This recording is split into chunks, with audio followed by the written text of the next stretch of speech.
কিছু কিছু গল্পের শেষটা যে এতটা কষ্টের, এই গল্পটা না শুনলে কখনোই বুঝবে না। তো পুরো গল্পটি শুনুন। একটি 19 বছর বয়সী মেয়ে তার প্রেমিকের কাছে গিয়ে বলে, আমার 20তম জন্মদিনে তুমি আমাকে কি উপহার দিবে? ছেলেটি মুচকি হেসে বলল, এখনো তো অনেক সময় আছে, আর সময় হলে তুমি তোমার জন্মদিনের উপহার পেয়ে যাবে। বেশ কিছুদিন যাওয়ার পর একদিন হঠাৎ করে মেয়েটি অজ্ঞান হয়ে যায়। বাসার সবাই বেশ অস্থির হয়ে যায়, কিছুই বুঝে উঠতে পারছিল না কেউ কি হয়েছে মেয়েটার। তারপর সবাই মিলে তাকে হাসপাতালে নিয়ে গেল। হাসপাতালের ডাক্তার অনেক পরীক্ষা নিরীক্ষা করার পর তার পরিবারকে জানালো, সাদিয়ার হার্টে একটা ছিদ্র ধরা পড়েছে। এখন যদি খুব তাড়াতাড়ি হার্ট পরিবর্তন না করা হয়, তাহলে হয়তো সাদিয়াকে আর বাঁচানো সম্ভব হবে না। সবাই এই কথাটি শুনে কান্নায় ভেঙে পড়ল। সাদিয়ার মা বাবা কিছুতেই মেনে নিতে পারছিল না। সাদিয়ার প্রেমিক সাকিব তার বিষয়ে ডাক্তারের কাছ থেকে সবকিছু শুনে বলল, এ কিছুতেই হতে দিবে না সে। তারপর সাকিব মেয়েটির রুমে গেল, দেখলো তার ভালোবাসার মানুষটি বিছানায় শুয়ে আছে।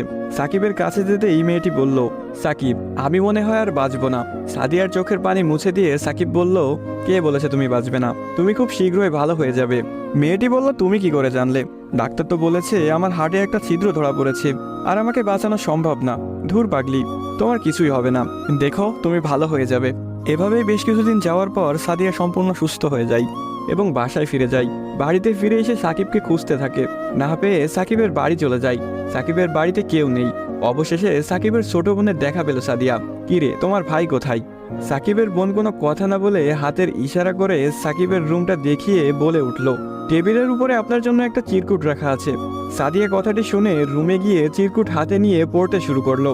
প্রিয়তমা, আমি জানি যেদিন তুমি এই চিরকুটটি হাতে পাবে সেদিন তুমি সম্পূর্ণ সুস্থ হয়ে যাবে, সবকিছু ঠিক হয়ে যাবে আগের মতো, যেমনটা আমি তোমাকে বলেছিলাম। আমি বলেছিলাম না কিছু হবে না, দেখছো তাই হয়েছে। তুমি আমার কাছে 20তম জন্মদিনের উপহার চেয়েছিলে না? অনেক ভেবেছি, কিন্তু তোমাকে কি উপহার দিব ভেবে পাচ্ছিলাম না।